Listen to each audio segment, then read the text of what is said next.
Bismillahirrahmanirrahim. Assalamualaikum warahmatullahi wabarakatuh.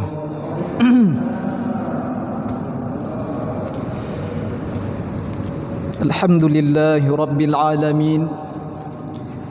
Wassalatu wassalamu ala asyrafil mursalin Sayyidina Muhammadin wa ala alihi wa sahbihi ajma'in. اللهم أخرجنا من ظلمات الوهم وأكرمنا بنور الفهم وافتح علينا بمعرفة العلم وسهل أخلاقنا بالحلم وانشر علينا من فضائل رحمتك. سبحانك لا علم لنا إلا ما علمتنا إنك أنت العليم الحكيم. رب اشرح لي صدري ويسر لي أمري واحلل عقدة من لساني يفقه قولي. اللهم اجعلنا ممن يستمعون القول فيتبعون أحسنه. اللهم لا سهل إلا ما جعلته سهلا وأنت تجعل الحزن إذا شئت سهلا.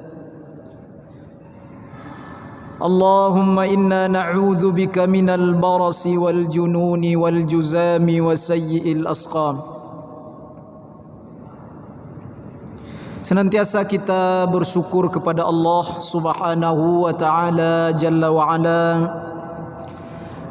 atas segala limpahan nikmat dan karunia yang tak terhingga, sehingga pada malam hari ini kita masih diberikan kesehatan, kekuatan serta kesempatan untuk dapat kembali beristiqamah di dalam rutinitas ibadah dan ketaatan. Mudah-mudahan setiap langkah kaki dan ayunan tangan yang menuju kepada kebaikan, setiap niat dan amal yang salih diterima oleh Allah Subhanahu wa taala dan dibalaskan dengan pahala yang berlipat ganda. Amin ya rabbal alamin. Salawat dan salam tak lupa kita ucapkan kepada junjungan alam, Nabi yang agung, Rasul yang mulia, baginda Rasulullah sallallahu alaihi wasallam, dengan mengucapkan Allahumma salli ala sayyidina Muhammad wa ala ali sayyidina Muhammad. Assalamu alayka ya Rasulullah, assalamu alayka ya Habiballah.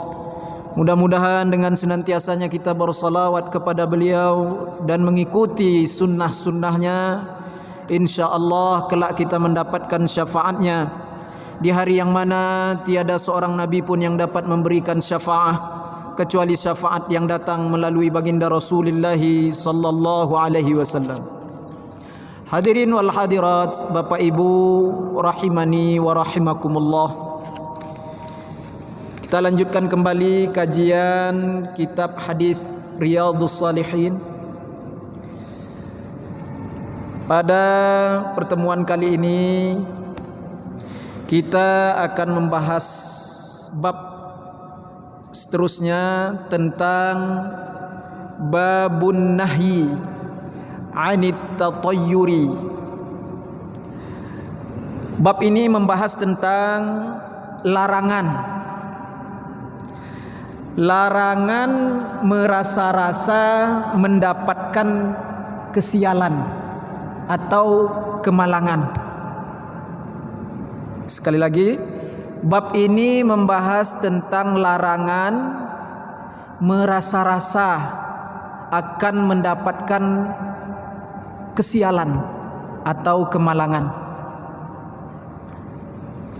Di sini Imam An-Nawawi rahimahullahu taala mentabwibkan suatu bab yang sangat erat kaitannya dengan akidah kita. Banyak di antara kita yang menyangka bahwasanya sesuatu itu berlaku terjadi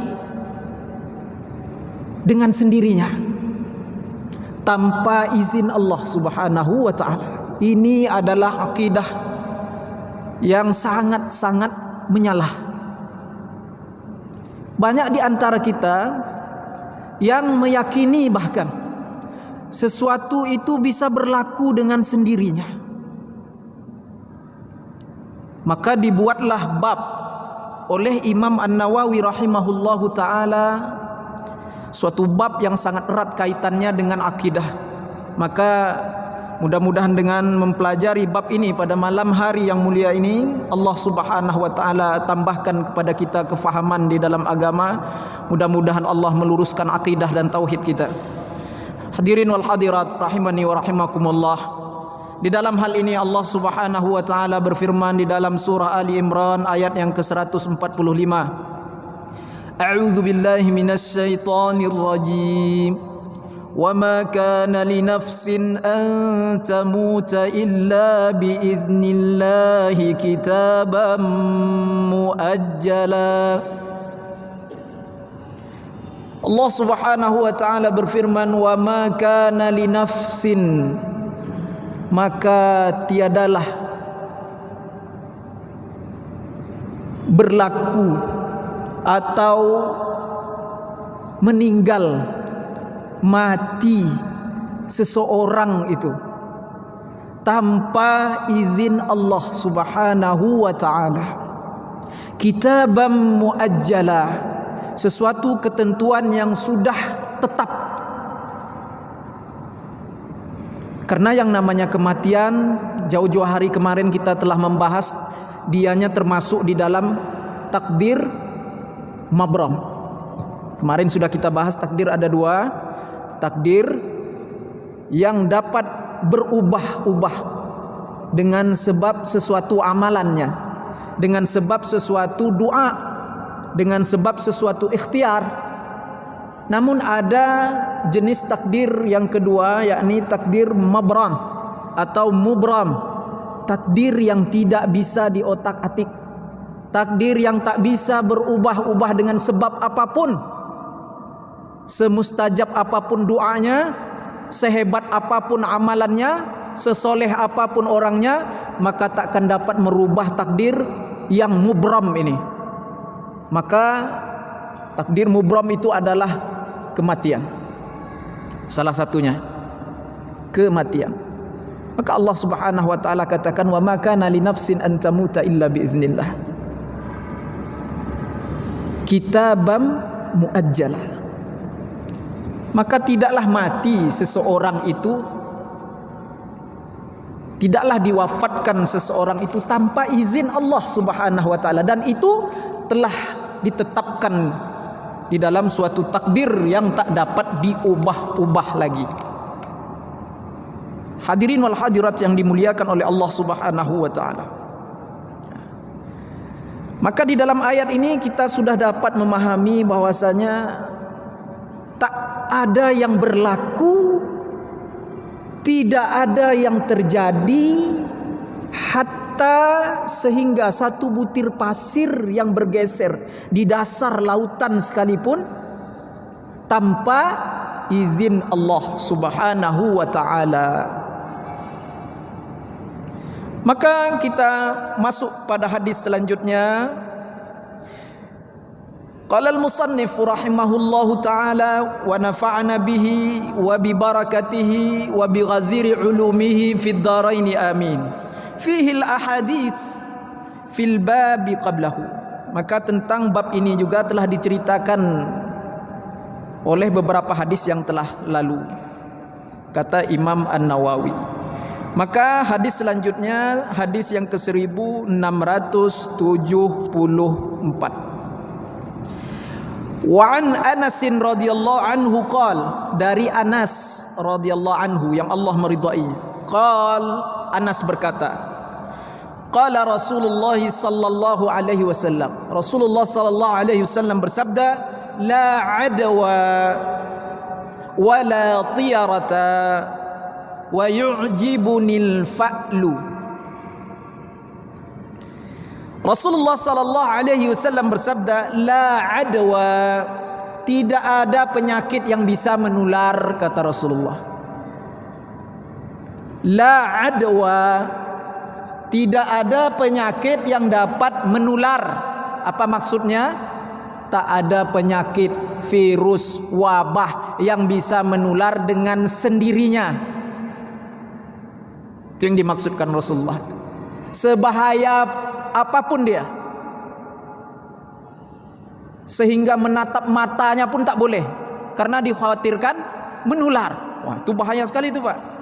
Virus corona nggak sampai seperti itu Pak, masih boleh natap mata. Tapi kalau ada sekalipun wabah, virus yang bila mana kita menatap matanya menular ke kita, itu juga tak akan berlaku dengan sendirinya illa biiznillah, tanpa izin Allah Subhanahu wa taala. Ya. Ini yang mesti kita betul-betul perbaiki akidah kita, keyakinan kita. Kita masih banyak yang yakin dengan hal-hal seperti benda ini dapat melakukan sesuatu, benda ini memberikan manfaat, kemudian dapat memberikan mudarat atau bahaya. Kita selalu ada keyakinan-keyakinan seperti itu terselip di hati kita. Ini yang mesti diluruskan. Tidak akan berlaku. Seperti yang saya katakan tadi, walaupun sebutir pasir di dalam lautan, di dasar lautan, tak akan bergeser tanpa izin Allah. Allah izin baru bergeser dia.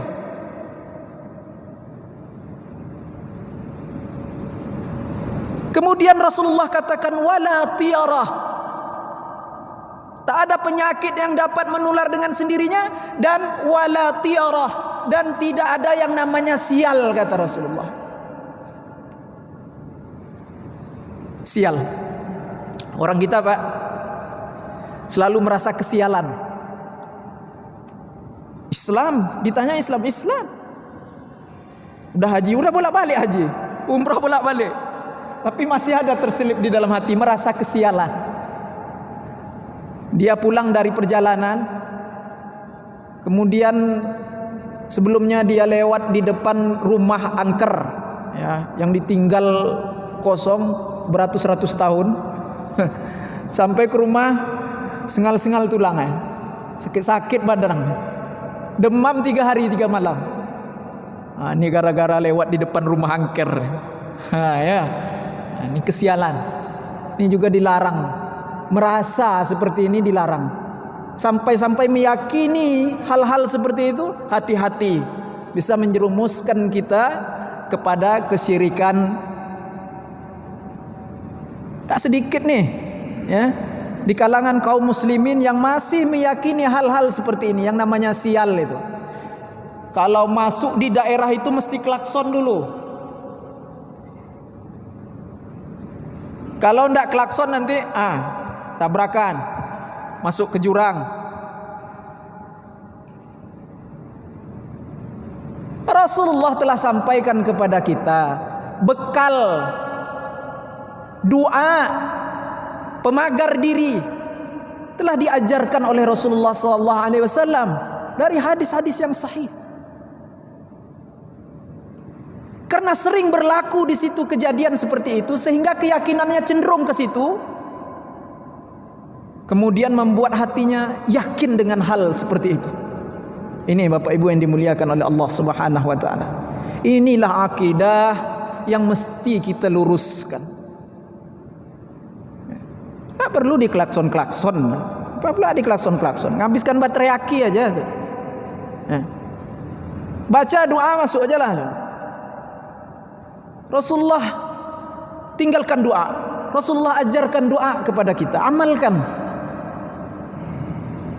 Masa anda yakin dengan ayat Al-Quran?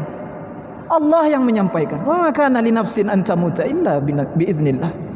Tak ada satu jiwa pun yang mati, yang meninggal itu karena terjadi dengan sendirinya, kecuali dengan izin Allah Subhanahu wa taala. Ini mesti kita luruskan Bapak Ibu yang dimuliakan oleh Allah Subhanahu wa taala. Jadi Rasulullah katakan la adwa, tidak ada penyakit yang bisa menular dengan dirinya sendiri, ya. Atau wala tiarah, dan tidak ada yang namanya kesialan, kata Rasulullah sallallahu alaihi wasallam. Wa yu'jibunil fa'lu, dan yang membuat aku merasa kagum itu adalah orang-orang yang selalu mengucapkan kalimat-kalimat yang baik, kalimat-kalimat optimis. ketika itu berlaku pada dirinya. Apa kalimat-kalimat yang baik itu? Insya Allah ini tidak akan terjadi, tidak akan berlaku tanpa izin Allah Subhanahu wa ta'ala. Dan Rasulullah menyukai kalimat tersebut. Jika kita mendapatkan suatu musibah, ya, tidak ada yang namanya kesialan, Pak, Bu. Dalam Islam tak ada yang namanya dapat kesialan, itu tidak ada. Musibah itu ada. Kalau yang namanya sial itu disebabkan oleh sesuatu dan dia meyakininya. Ini yang tidak boleh.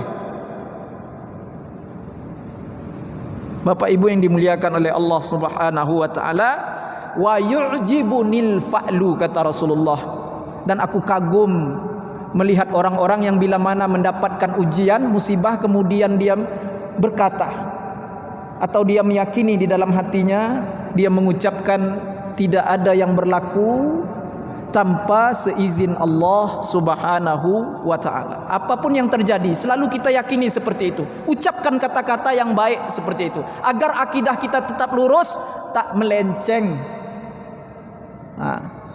Baik, kita lanjutkan hadis yang selanjutnya. Hadis tadi diriwayatkan oleh Imam Bukhari dan Muslim. Hadis selanjutnya hadis yang ke-1675. Wa 'an Ibnu Umar radhiyallahu anhu maqal. Hadis ini dari Ibnu Umar radhiyallahu anhu, yang Allah meridai keduanya, radhiyallahu anhu maqal. Beliau berkata, qala Rasulullah sallallahu alaihi wasallam, telah bersabdalah Rasulullah sallallahu alaihi wasallam, la adwa wala tiyarata. Hampir sama dengan hadis yang tadi. La adwa, tidak ada penyakit yang bisa menular dengan dirinya sendiri. Kemudian wala tiyarata, dan tidak ada yang namanya kesialan. Kemudian wa in kana syu'mu fi syai', jikalau hal yang buruk itu terjadi, berlaku, fi syai', di dalam sesuatu, pada sesuatu, seperti fafiddar, bila terjadi di dalam rumah kalian, beli rumah baru, pas masuk ternyata sempit, kecil ruangannya, kemudian dia menyangka kehidupannya akan mendapatkan kesusahan, kemudian dia berperasaan bahwasanya kalau rumah sempit ini akan banyak musibah yang datang. Ini tidak boleh. Kemudian itu kalau terjadi di rumah, di dalam rumah, kata Rasulullah. Wal mar'ah, dan jika terjadi pada perempuan-perempuan kalian, umpama istri dapat istri mandul, maaf kata, dapat istri mandul, kemudian dia berprasangka, meyakini, kehidupanku kedepannya akan menjadi lebih buruk, kehidupanku akan mendapatkan kemalangan, kehidupanku akan menjadi susah karena dapat istri mandul. Maka jika dia berkeyakinan seperti ini, berperasaan seperti ini, maka hal tersebut adalah dilarang oleh Rasulullah sallallahu alaihi wasallam. Maka hendaklah dia mengucapkan yang baik-baik. Insyaallah, enggak pengaruh mau rumah sempit, mau istri mandul, ya, atau akhlaknya buruk, enggak bakal bahagia hidup untuk kedepannya. Jangan menyangka-nyangka seperti itu. Tapi Rasulullah lebih suka bila mana kita berkata insyaallah, jikalau diizinkan Allah, takkan berlaku tanpa izin Allah Subhanahu wa taala. Luruskan, murnikan akidah itu. Semata-mata izin Allah. Murnikan dulu akidah kita. Jangan ada yang lain-lain, yang kecil-kecil menyelip-nyelip, ya. Buang semuanya, bersihkan. Luruskan itu. Kemudian wal faras, dan jika terjadi pada kendaraan tunggangan kalian, seperti kuda di masa Rasulullah SAW, susah dinaiki, atau sudah naik, sudah dipukul, enggak jalan-jalan, kemudian dia menyangka, ini tanda mau dapat kesialan ini. Ini sama, Ya, hal-hal seperti ini dilarang oleh Rasulullah sallallahu alaihi wasallam. Ya, baik. Hadis ini diriwayatkan oleh Imam Bukhari dan Muslim. Kemudian hadis selanjutnya, an Buraidah, dari Buraidah radhiyallahu anhu yang Allah meridainya, anna Nabi sallallahu alaihi wasallam, bahwasanya Nabi sallallahu alaihi wasallam kana la yatatayyaru, Rasulullah itu tidak percaya dengan yang namanya kesialan. Itu hadis. Percaya sama siapa lagi kita kalau tak percaya dengan hadis? Tidak percaya dengan kalamullah, firman Allah, tak percaya dengan hadis-hadis Rasulullah, mau percaya dengan siapa? Rasulullah sendiri dikatakan la yatatayyar. Beliau enggak percaya dengan yang namanya sial-sial, itu enggak ada. Nah, ini Bapak Ibu yang dimuliakan oleh Allah Subhanahu wa taala. Kita belajar yakin sebagaimananya yakinnya Rasulullah sallallahu alaihi wasallam. Kita belajar tauhid sebagaimana tauhidnya Rasulullah sallallahu alaihi wasallam. Kita belajar akidah, pegangan hati sebagaimana akidahnya Rasulullah sallallahu alaihi wasallam. Baik, agar kita terselamat. Karena orang yang paling mudah diusik, diganggu oleh iblis di waktu sakaratul mautnya adalah orang-orang yang akidahnya rusak. Ingat itu. Bermacam-macam tipu daya yang dibawa datangkan oleh iblis dan para tentaranya untuk mengusik seseorang yang beriman itu ketika menghadapi sakaratul maut. Dia menyerupai orang-orang yang kita kasihi. Dia menyerupai orang-orang yang kita cintai. Dia menyerupai seperti ibu kita. Kemudian datang dia tegak di sebelah kanan kita di waktu sakaratul maut kita. Kemudian dia berkata, aku ibumu, aku yang melahirkanmu, aku yang membesarkanmu. Kau besar dengan tetes air susuku. Percayalah nak, percayalah wahai anakku, aku sudah meninggal duluan. Aku tahu bagaimana perjalanan hidup setelah kematian. Yang namanya azab kubur itu bohong, dusta. Allah itu enggak ada, Muhammad bohong. Ini iblis yang datang di waktu sakaratul maut. Bermacam-macam cara, bermacam tipu daya. Bagaimana kematian kita ini dalam keadaan murtad.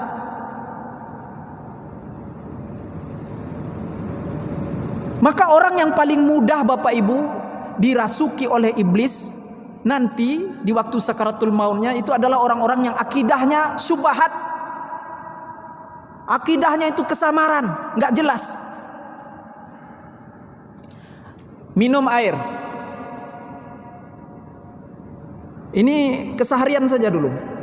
Ya, contoh akidah di dalam keseharian kita, minum air. Siapa yang menghilangkan dahaga? Kalau masih kita yakini air itu yang menghilangi dahaga, keyakinan kita masih subhat. Yang menghilangkan dahaga itu Allah Subhanahu wa taala. Adapun dengan meminum air sebagai perantaranya, asbab, sebagai perantaranya. Jadi perantara untuk menghilangkan dahaga dengan meminum air. Itu akidah yang betul. Bukan air yang menghilangkan dahaga. Jadi syirik khafi. Itu dah mulai itu. Melakukan syirik-syirik yang kecil. Hati-hati. Sering-sering melakukan syirik yang kecil bisa terjerumus mudah kepada syirik yang jali, syirik yang besar. Makan. Udah berapa tahun kita makan? Sehari 3 kali. Bagaimana akidah kita, keyakinan kita tentang makan itu? Allah perintahkan makan, betul, syariat. Allah perintahkan kita makan. Namun makan itu adalah perantara untuk mencapai kenyang. Perantara, sebab yang menjadikan kenyang. Hanya perantara saja, medianya saja. Siapa yang mengenyangkan? Allah Subhanahu wa taala. Seseorang sahabat datang kepada Rasulullah, "Ya Rasulullah, saya makan tak kenyang-kenyang ya Rasulullah. Saya makan tak kenyang-kenyang." Rasulullah katakan, "Barangkali kau makan sendiri. Coba makan sama-sama." Satu. Yang kedua, barangkali kau tak baca basmalah. Fakul wazkurismallah. Makanlah dan ucapkan nama Allah. Di sini dapat kita fahami bahwasanya makan, minum ataupun benda-benda lainnya yang namanya makhluk takkan dapat mendatangkan manfaat, takkan bisa mendatangkan bahaya atau mudarat tanpa izin Allah Subhanahu wa taala. Makan tak bisa mengenyangkan tanpa izin Allah. Minum tak dapat menghilangkan dahaga tanpa izin Allah.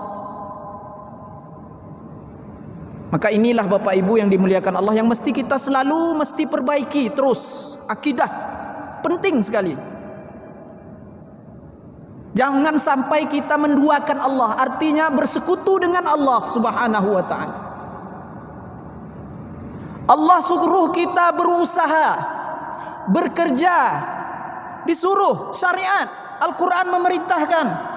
Tapi di saat kita bekerja, di saat kita berusaha, kita yakin pekerjaan itu yang menghasilkan rezeki, rusak akidah, salah keyakinan, dah mulai meleset melenceng keyakinan kita. Kita bekerja sesuai dengan syariat Allah. Allah perintahkan bekerja, bersusah payah untuk mendapatkan rezeki. Namun pintu rezeki itu datang daripada Allah. Rezeki itu pemberian Allah Subhanahu wa taala.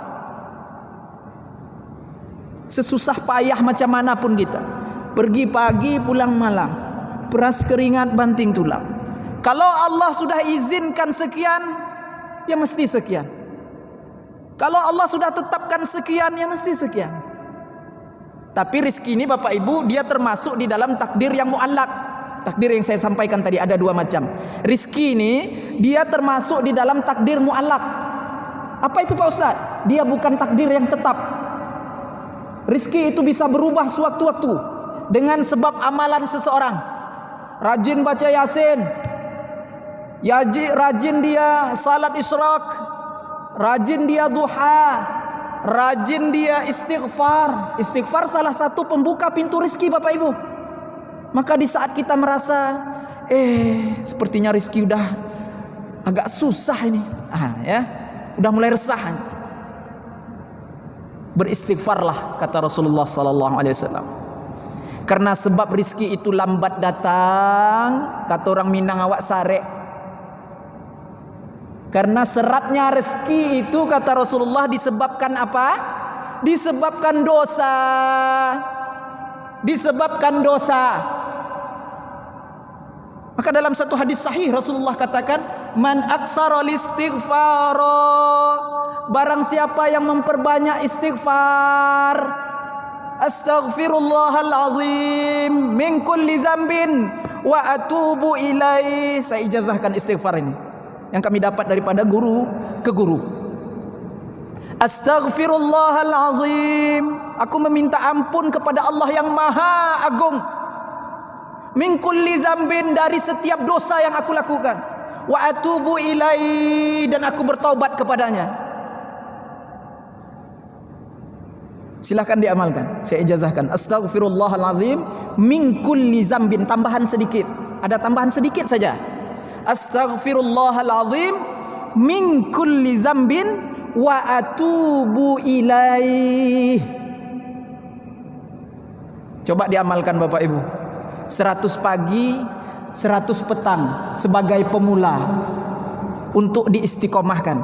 100 pagi, 100 petang. InsyaAllah Allah mudahkan rezeki, Allah mudahkan segala urusan, Allah bukakan solusi di dalam permasalahan kehidupan. InsyaAllah 100 pagi, 100 petang. Astaghfirullahalazim min kulli dzambin wa atubu ilaih. Orang yang memperbanyak istighfar kata Rasulullah sallallahu alaihi wasallam, ja'alallahu likulli hammin farjan. Allah akan jadikan solusi untuknya di setiap permasalahan hidupnya. Allah bukakan jalan solusi untuknya. Walikulli daiqin makhraja, dan tiap-tiap kesempitan di dalam hidupnya Allah akan lapangkan, Allah mudahkan segala urusannya. Man aksara al-istighfara ja'alallahu likulli hammin farjan wa likulli daikin makhraja wa yarzuqhu min haitsu la yahtasibu, dan Allah akan merizkikannya, Allah akan menambahkan kadar rezeki yang telah ditentukan untuknya, ditambahkan oleh Allah Subhanahu wa taala. Min haitsu la yahtasibu, dari segala arah penjuru yang tak diduga-duga. Amalkanlah. Istighfar itu pembuka pintu rizki, Bapak Ibu yang dimuliakan Allah Subhanahu wa taala. Nah, kita lanjutkan kembali hadis kita, ya. Maka Rasulullah sallallahu alaihi wasallam dikatakan tadi la yatatayyar, beliau tak pernah merasa atau meyakini yang namanya sial, kesialan itu enggak ada. Rasulullah enggak pernah, ya, merasakan yang namanya kesialan itu. Ya, ini, ya, hadis diriwayatkan oleh Abu Daud dengan sanad yang sahih. Kemudian hadis selanjutnya, wa an Urwah bin Amir, dari Urwah bin Amir radhiyallahu anhu yang Allah meridainya, qala, Urwah bin Amir berkata, qala Rasulullah sallallahu alaihi wasallam. Urwah bin Amir radhiyallahu anhu berkata, qal dzukiratit tayaratu atau tiaratu inda Rasulillah sallallahu alaihi wasallam. Ada beberapa orang yang bercerita di depan Rasulullah, di hadapan Rasulullah sallallahu alaihi wasallam tentang toyarah itu atau tiarah itu, tentang kesialan. Saya tadi lewat di situ, beginilah umpamanya ya.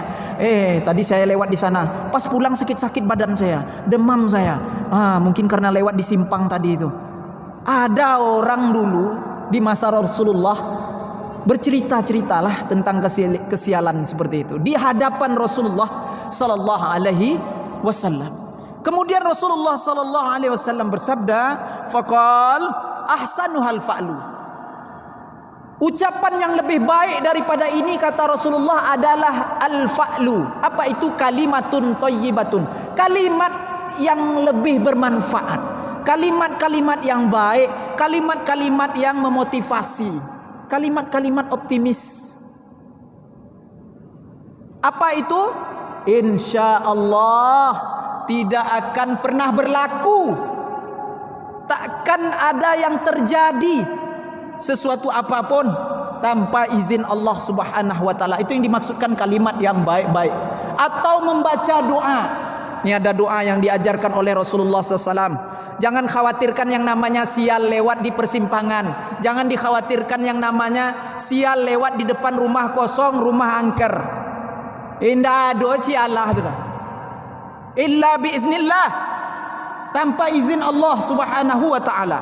Makanya Rasulullah mengajarkan doa kepada kita, Bapak Ibu. Silahkan diamalkan. Apa doanya Pak Ustaz? Rasulullah sallallahu alaihi wasallam mengajarkan doa, fa iza ra'a ahadukum ma yukrahu, apabila kalian merasa sesuatu menimpa diri kalian, jangan meyakini karena ini, karena itu, karena ini, karena itu, jangan. Tapi baca doa. Apa doanya? Falyakul. Dan doa ini juga bisa diamalkan Bapak Ibu untuk orang yang selalu merasa kecemasan, ketakutan, tanpa sebab musabab. Tak ada pasal, duduk-duduk, tahu-tahu cemas bawaannya, ketakutan hatinya. Ada nih ya Bapak Ibu ya. Maka juga bisa diamalkan doa ini. Apa dia? Allahumma ya Allah, la ya'ti bil hasanati illa anta. Tidak ada yang dapat mendatangkan kebaikan walaupun sedikit illa anta, kecuali engkau ya Allah. Wala yadfa'us sayyi'ati illa anta, dan tidak ada yang dapat mendatangkan keburukan, bahaya walaupun sedikit tanpa izinmu ya Allah. Wala haula, tidak ada kekuatan, wala quwata, tak ada daya upaya, illa bika, kecuali kekuatan dan daya upaya yang datang melalui Engkau ya Allah. Ini doanya. Boleh diambil doa ini, diamalkan. Kami ijazahkan. Silahkan. Allahumma la ya'ti bil hasanati illa anta, wa la yadfa'u sayyiati illa anta, wa la haula wa la quwata illa bika. Itu. Satu. Kemudian yang kemarin jauh-jauh hari sudah saya sampaikan juga. Boleh kita gabungkan sekaligus untuk didoakan ini. 3 doa khusus. Terlebih-lebih lagi untuk kita amalkan di saat-saat sekarang ini Bapak Ibu. Di saat-saat wabah yang tak berkunjung hilang ini. Yang tak kunjung-kunjung hilang. Baca doa ini. 3 sekaligus. Yang pertama doa yang lama yang pernah saya sampaikan. Bismillahilladzi, masih ada yang ingat? La yadurru ma'asmihi say'un fil ardi wala fis samai wa huwas samiul alim. Sudah pernah saya sampaikan pada pertemuan kajian subuh ya, kuliah subuh kemarin. Baik sekali untuk diamalkan pada saat-saat sekarang ini Bapak Ibu. Dan bukan hanya untuk sekedar sebagai penjaga diri dari virus-virus yang berbahaya, bahkan juga akan menjaga diri kita dari segala macam bentuk bahaya. Ilmu-ilmu sihir, gangguan jin jahat. Ya. Musibah-musibah, binatang yang berbisa, insya Allah dengan doa ini. 3 doa gabungkan sekaligus. Bismillahilladzi la yadurru ma'asmihi syai'un fil ardi wala fis sama wa huwas samiul alim. 1. Yang kedua, Allahumma inna na'udzubika minal barasi wal jununi wal juzami wa sayyi'il asqam. 2. Artinya apa tadi? Allahumma ya Allah, a'udzubika. Kalau jadi imam bacanya na'udzubika, aku meminta perlindungan kepadamu ya Allah, minal barasi, dari penyakit kulit, sejenis penyakit kulit baras. Wal junun, dan aku berlindung kepadamu ya Allah dari penyakit gila, fikun, pelupa, junun. Wal juzam, dan masih sejenis penyakit kulit lagi ya. Penyakit seperti putih-putih itu, belang-belang putih itu. Itu juzam.